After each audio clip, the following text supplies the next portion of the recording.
Hello കൂട്ടരെ, എല്ലാവരും ഊണ് കഴിച്ചോ? ഉച്ചയൂണ് കഴിച്ചോ?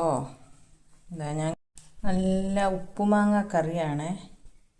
വയറിന് നല്ല സുഖം കിട്ടുന്ന കറിയാണ്. എല്ലാം വീടിൻ്റെ പരിസരത്തുള്ള സാധനങ്ങളാണ്. ഇത് ചക്കക്കുരു മെഴുക്ക് വരട്ടി, വടക്കോട്ടൊക്കെ ഉപ്പേരി എന്ന് പറയും. ഞങ്ങൾ പത്തനംതിട്ടക്കാർ മെഴുക്ക് പുരട്ടി എന്ന് പറയും. ഇത് വാഴക്കൂമ്പ് തോരൻ, വടക്കോട്ടൊക്കെ വാഴച്ചുണ്ടോ, ഞങ്ങൾ വാഴക്കൂമ്പെന്ന് പറയും. എല്ലാം പ്രകൃതിയിൽ നിന്ന് കിട്ടുന്ന സാധനം. നാരങ്ങ അച്ചാർ, ഉപ്പുമാങ്ങ ഒക്കെ ഇട്ടങ്ങോട്ട് പുരട്ടി.